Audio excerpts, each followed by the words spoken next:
Is to purchase land, construct buildings, and allot the same to the members.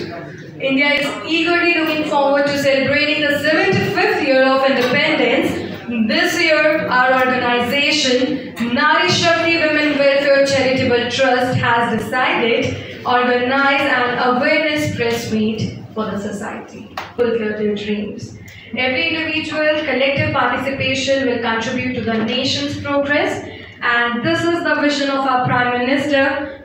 Honorable Ms. Shavina Joseph took the initiative. She is the Nari Shakti President. It was initiated by Nari Shakti Women Welfare Charitable Trust. Nari Shakti Women Welfare Charitable Trust is a trust who works for women, child welfare and other welfare programs where we spread the awareness to all the society. It is for the betterment of the society.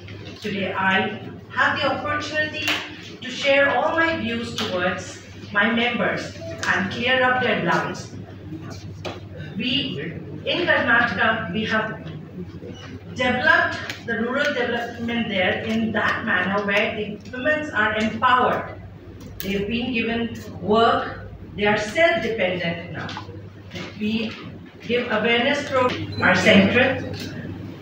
I came to know where my members were suffering with many queries and pain, like I could rather say. They said, why don't you do something for housing society or society? Delhi is the biggest city in terms of being. नारी शक्ति तो अपने बलबूते पे बहुत कुछ कर रही है। ऐसी आशा कार्यकर्ता है जिनके लिए हम हर फैसिलिटीज़ प्रोवाइड करती है। हमारे ऑफिसेज हैं सारे कर्नाटका स्टेट में। हमारे पास हमारे ब्रांच ऑफिसेज हम लोगों ने हर एक विलेजेस में रखा हुआ है, जहाँ पर वो आकर अपनी जो भी परिस्थिति है उसको शेयर कर सकती है और नारी शक्ति के द्वारा जो भी मदद होती है।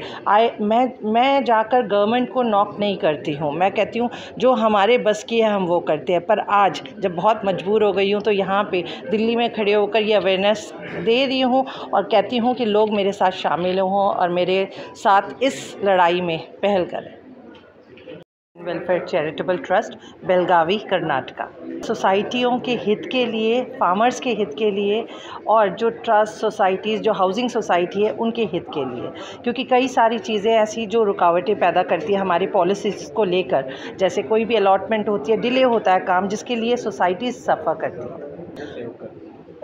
वेलफेयर हमारी सोसाइटी इस तरीके से ये अवेयरनेस फैला रही है जहाँ पर जो क्वेश्चंस और क्वेरीज़ है दिमाग में, बहुत सारी चीज़ें जो लोग आकर सामने पूछताछ भी नहीं करते कि क्या हो रहा है हमारी पॉलिसीज़ में, क्योंकि डीडी अगर अलॉट करती है और डिले क्यों हो रहा है, अपने आप ही एक परसेप्शन लेकर बैठ जाते हैं कि ये डिले हो रहा है तो शायद सोसाइटी वालों की वजह से हो रहा है या फिर डीडी की तरफ से हो रहा है। तो लेकिन उसके लूप होल्स कोई जानने की कोशिश नहीं करता है। और आज जो सफ़रर है, नॉर्मल मीडियम क्लास के लोग जो अपनी इन्वेस्टमेंट कर देते हैं। अगर मैं फार्मर्स के हित में बात कर रही हूँ तो फार्मर्स ने अपनी लैंड दे दी है लैंड पुलिंग पॉलिसीज़ में, लेकिन उसमें क्या हुआ, अभी तक इम्प्लीमेंटेशन नहीं हुआ। क्यों डिले हुआ है? जो फार्मर्स ने लैंड अपने फार्मिंग लैंड दे दी है उसकी रोज़गार बंद हो गई है अब, लेकिन इम्प्लीमेंटेशन हुई नहीं। तो इन सब चीज़ों के लिए हमने ये आज अवेयरनेस प्रोग्राम कंडक्ट किया है, जहाँ पे कुछ ऐसे स्पीकर्स आएंगे और जिनको बहुत ज़्यादा तजुर्बा है इस पॉलिसीज़ के बारे में, और कुछ मेंबर्स हैं जिनके कई सारे ऐसे सवाल जो अभी तक उन सवालों के जवाब उन्हें नहीं मिले। नारी शक्ति अगर आप बात करती हैं completely, and Nari Shakti is a pan India base welfare society, जहाँ औरतों के हित में भी educational welfare also we do it, और हर वो चीज़ें लीगल एड्स में, लॉ से रिलेटेड जहाँ पर ज़रूरत होती है नारी शक्ति अवेयरनेस प्रोग्राम फैलाते हैं। हम सब डिफरेंट है, हर इंसान डिफरेंट होता है। जो अफसर वहाँ पर बैठा हुआ उसकी सोच कितनी बड़ी है उस पर डिपेंड करता है, क्योंकि सारे डिसीजंस नीचे वाले ऑफिसर लेते हैं और जब वहाँ तक फाइल जाती है जो ऑफिसर बैठा है अगर वो कैपेबल नहीं है तो वो चीज़ इम्प्लीमेंट नहीं हो पाती। तो लोगों की समस्याएं हैं, लेकिन वो स्टेक होल्डर से बात करी भी है उन्होंने, लेकिन उस पर ध्यान नहीं दिया। आपने देखा होगा अंदर लोग बैठे हुए हैं, वो सब यही कह रहे हैं जो मैं कह रहा हूँ। कहने का मतलब कि हर इंसान यही कह रहा है कि आप लैंड को कितने भी टुकड़ों में कंसोलिडेट करके एक जगह वापस करिए, और लोग तैयार हैं ये लेने के लिए कि आप जहाँ मर्जी दोगे हम ले लेंगे। हमारी से नहीं है ना, हम क्यों कहें कि हमें उसी सेक्टर में दीजिए? जब हम नहीं कह रहे तो आप क्यों कह रहे? अब नारी शक्ति सोसाइटी।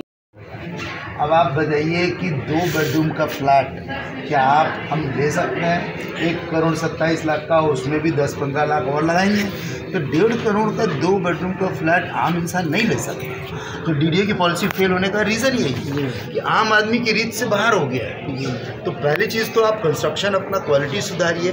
दूसरी चीज़ आप नहीं बना पा रहे हैं तो सोसाइटीज़ को लैंड दीजिए, उन पर जो भी रिस्ट्रिक्शंस लगाने लगाइए, लेकिन उनको पार्टिसिपेट करने दीजिए डेवलपमेंट। सर लैंड पॉलिसी क्यों कामयाब नहीं हो रही है? क्यों नहीं उनसे जुड़ पा रहे हैं लोग? क्योंकि आपने देखा कि छोटे लैंड वाले भी, बड़े लैंड वाले भी अलग सोसाइटी बनाते हैं, लेकिन वो पॉलिसी कामयाब नहीं हो रही क्योंकि उनकी यूज लैंड पॉलिसी है वो फेल हो रही है। क्या कारण है? सबसे बड़ा रीज़न मैं समझता हूँ सिर्फ एक है, और अगर वो रिमूव कर दें तो पॉलिसी ये बहुत फास्ट चली जाएगी। और वो सिंपल सा ये है कि जो इन्होंने सेक्टर वाइज अलॉटमेंट करने की बात करी है कि जिस सेक्टर में आपकी ज़मीन है उसी सेक्टर में मिलेगी, उसे हटा दीजिए और आप कह दीजिए कि आप लोग लैंड सबमिट करिए और जहाँ भी डीडीए डेवलपमेंट शुरू करेगा वहाँ आपको लैंड दे दी जाएगी। उसमें डीडीए को भी कोई प्रॉब्लम नहीं है, पब्लिक को भी कोई प्रॉब्लम नहीं है। और आप देखिए जैसे आप सब हैं, अगर मैं आपसे कह दूं तो लाइन लग जाएगी। आप कहोगे जो पहले सबमिट करेगा उसको अच्छी मिलेगी, जो देर में सबमिट करेगा उसे दूर मिलेगी। सो सिंपल सी एक ही चीज़ है जो सुधार सकती है इस पॉलिसी को कि आप कहीं भी कितने भी टुकड़ों में आपके, फॉर एग्जांपल गांव में छोटी छोटी लैंड होल्डिंग्स होती हैं, किसी के पास 1 बीघा होगी, किसी के पास 2 बीघा होगी, 1 बीघा यहाँ पड़ी है, 4 बीघा कहीं और पड़ी है, आधा बीघा कहीं और पड़ी है, तो आप कह दीजिए आपकी टोटल लैंड, क्योंकि हमने डेवलपमेंट तो टोटल इलाके का करना है, आपकी लैंड कहीं भी हो आप सबमिट करिए लैंड और एक जगह कंसोलिडेट करके हम दे देंगे और जहाँ भी डेवलपमेंट शुरू करेंगे वहाँ दे देंगे। सर एक सवाल ये है कि